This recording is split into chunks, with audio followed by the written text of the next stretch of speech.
ನಮ್ಮ ನೆಂಟರ ಊರಲ್ಲಿ ಒಂದು ಹೋಟೆಲ್ ಇತ್ತು. ಹೋಟೆಲ್ಗೆ ಅವಳೇ ಒಡತಿ. ಗಲ್ಲಪಟ್ಟಿಗೆ ಮೇಲೆ ಅವಳೇ ಕುಳಿತಿರುತ್ತಿದ್ದಳು. ಅವಳಿಗೆ ಸುಮಾರು 20-21 ವಯಸ್ಸು ಇರಬಹುದು. ದಪ್ಪ ಮಲೆ, ಸ್ವಲ್ಪ ಜೋತು ಬಿದ್ದಿದ್ದವು, ಅಗಲವಾದ ಕುಂಡೆಗಳು. ನಾನು ಬಹಳ ಆಂಟೀರ್ನ ಹುಡುಗೀರ್ನ ಕೇಳಿದ್ದೀನಿ, ಆದರೆ ಇವಳು ಸ್ವಲ್ಪ ಡಿಫರೆಂಟ್. ಈ ಹುಡುಗಿ ನನ್ನ ಹತ್ತಿರ ಕೇಳಿಸಿಕೊಳ್ಳಲು ರೆಡಿ. ನಾನು ರೆಡಿಯಾಗಬೇಕು ಅಷ್ಟೇ. ನಾನು ಆ ಊರಿಗೆ ಹೋದಾಗಲೆಲ್ಲ ನಾಷ್ಟ ಮಾಡಿ ಟೀ ಕುಡಿದು ಬರುತ್ತಿದ್ದೆ. ಒಂದು ದಿನ ಅವಳು ನನಗೆ ನಾಷ್ಟ ಕೊಟ್ಟು ನಂತರ ಏನು ಬೇಕಾದರೂ ಬೇಕಾ ಅಂತ ಕೇಳಿದಳು. ಅಂದು ಅಷ್ಟೇನು ಜನ ಇರಲಿಲ್ಲ. ನಾನು ಕೇಳಿದ್ದರೆ ಕೊಡುತ್ತೀಯಾ ಅಂತ. ಅವಳು ಮೋಹಕವಾಗಿ ಕೇಳಿ ಏನ್ ಬೇಕು ಅಂದಳು. ನಾನು ಬೇಕಾದಾಗ ಕೇಳುತ್ತೇನೆ ಅಂದೆ. ಸರಿ ಎಂದು ನಕ್ಕಳು. ನಾನು ಊರಲ್ಲಿ ಸುತ್ತಾಡುವಾಗ ಅವಳ ಮನೆಯ ಹತ್ತಿರ ಹೋದೆ. ಹಾಗೆ ಬಾಗಿಲಲ್ಲಿ ಸೊನ್ನೆ ಮಾಡಿ ಒಳಗೆ ಕರೆದಳು. ನಾನು ಒಳಗೆ ಹೋದೊಡನೆ ಬಾಗಿಲು ಹಾಕಿ ತಬ್ಬಿಕೊಂಡಳು. ನಾನು ಕೇಯೋದ ಕಲಿತಿದ್ದೆ. ಅವಳನ್ನ ತಬ್ಬಿ ಮುತ್ತಿಟ್ಟೆ. ಬ್ರಾ ಇರಲಿಲ್ಲ. ಮಲೆ ತೊಟ್ಟು ಎದ್ದು ನಿಂತಿತ್ತು. ಮಲೆಯ ಕಪ್ಪನೆ ಭಾಗಕ್ಕೆ ಬಾಯಿ ಹಾಕಿ ಚೀಪತೊಡಗಿದೆ. ಹಾ ಹಾ ಹಾ ಹಾ ಅಂತ ತಲೆಯನ್ನು ಮಲೆಗೆ ಒತ್ತಿಕೊಂಡಳು. ಕುಂಡಿಗಳನ್ನು ಸವರಲು ಮಜಾ ಅನಿಸುತ್ತಿತ್ತು. ಇನ್ನೊಂದು ಕೈಯಿಂದ ಕಾಚ ಜಾರಿಸಿದೆ. ಈಗ ಅವಳು ಪೂರ್ತಿ ಬೆತ್ತಲು. ಚೆನ್ನಾಗಿಯೇ ಇದ್ದಳು. ನಾಚಿಕೆಯಿಂದ ಮುಖ ಮುಚ್ಚಿಕೊಂಡ್ಳು. ನಾನು ಹೇಳಿದೆ, ನೀನು ಯಾವುದೇ ಹೀರೋಯಿನ್ಗಿಂತ ಕಮ್ಮಿ ಇಲ್ಲ. ಚಂದ ಇದ್ದೀಯಾ, ಯಾಕೆ ಮುಖ ಮುಚ್ಕೊಂತೀಯ ಅಂದೆ. ನಾಚಿಕೆ ಅಂತ ಅಂದ್ಲು. ನಾನು ಬೆಳಕಿನಲ್ಲಿ ಗಂಡಸರ ಮುಂದೆ ಬೆತ್ತಲಾಗಿಲ್ಲ ಅಂದ್ಲು. ಕತ್ತಲಲ್ಲಿ ಆಗಿದ್ದೀಯಾ ಚಿನ್ನ ಅಂದೆ. ಅಂದ್ಲು. ನಾನು ಮುಂದುವರಿಸಲಿಲ್ಲ. ನನ್ನ ಪ್ಯಾಂಟ್ ಬಿಚ್ಚಿ ಎದ್ದ ತುಣ್ಣಿನ ಅವಳ ಕೈಲಿ ಇಟ್ಟೆ. ಸವರತೊಡಗಿದಳು. ಹಾಗೆ ನಾನು ಟೀ ಶರ್ಟ್ ಬಿಚ್ಚಿದೆ. ಈಗ ಇಬ್ಬರು ಬೆತ್ತಲು. ನನ್ನ ನೋಡಿ ನಾಚಿದರೆ ಸುಖ ಬರೋದಿಲ್ಲ ಅಂತ ಹೇಳುತ್ತಾ ತಬ್ಬಿದೆ.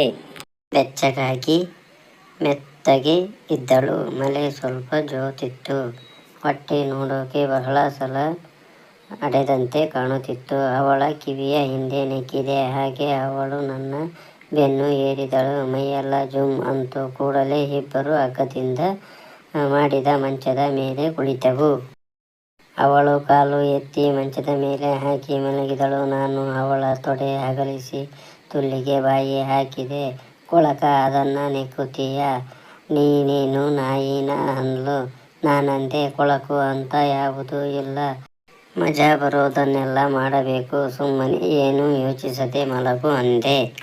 ಅವಳು ನನ್ನ ತಲೆಯನ್ನು ತುಲ್ಲಿಗೆ ಒತ್ತಿಕೊಂಡಳು. ತುಲ್ ರಸ ರುಚಿಯಾಗಿತ್ತು. ನಾನು ಹಾಗೆ ಸ್ವಲ್ಪ ಮೇಲೆ ಹೋಗಿ ಅವಳ ಮಲೆ ಹಿಸುಕಿದೆ. ನನ್ನ ತುಣ್ಣಿಯಿಂದ ಬಂದ ಲೋಳೆಯನ್ನು ಬೆರಳಲ್ಲಿ ತೆಗೆದು ಅವಳ ಬಾಯಿಗಿಟ್ಟೆ. ನೆಕ್ಕಿದಳು. ನಾನು ಸಿಕ್ಕಿಸಲ ನನ್ನ ರಾಡನ್ನ ಅಂದೆ. ಸಿಕ್ಕಿಸು ನಿನ್ನ ರಾಡನ್ನ, ಬಿತ್ತು ಬೀಜನ ಅಂದಳು. ತೊಡೆಗಳ ಮಧ್ಯೆ ಬಂದು ತುಲ್ಲಿನ ತೂತಿನ ಮೇಲೆ ತುಣ್ಣಿ ಸುಪಾರಿ ಇಟ್ಟೆ. ಸ್ವಲ್ಪ ಒತ್ತಿದೆ. ಸುಪಾರಿ ನುಗ್ಗಿತು. ಬಿಸಿ ಜಾರುವ ತುಲ್ಲು ಮೊದಲು ಮಾಡಿಸಿಕೊಂಡಿದ್ದೀಯಾ ಅಂದೆ. ಬೇಕಷ್ಟು ಸಾರಿ ಅಂದಳು. ಹಾಗೆ ನನ್ನ ಕುಂಡಿಯ ಮೇಲೆ ಕೈ ಹಾಕಿ ಒತ್ತಿಕೊಂಡಳು. ಒಳಗೆ ಸೇರಿತು. ನಿಧಾನವಾಗಿ ಆಡಿಸತೊಡಗಿದೆ. ಇನ್ನು ಜೋರಾಗಿ ಅಂದ್ಲು. ಜೋರಾಗಿ ಕುಟ್ಟತೊಡಗಿದೆ. ಕುಟ್ಟುವ ರಭಸಕ್ಕೆ ಪಟ್ ಪಟ್ ಅಂತ ಶಬ್ದ ಬರ್ತಿತ್ತು. ಮತ್ತೆ ಹಗ್ಗದ ಮಂಚ ಅದುರುತ್ತಿತ್ತು. ಹಗ್ಗ ತುಂಡಾದರೆ ಅಂದೆ. ಇಲ್ಲ, ಏನೂ ಆಗೋದಿಲ್ಲ. ಇದರ ಮೇಲೆ ನಾನು ಬಹಳ ಸಲ ಮಾಡಿಸಿಕೊಂಡೀನಿ ಅಂದಳು.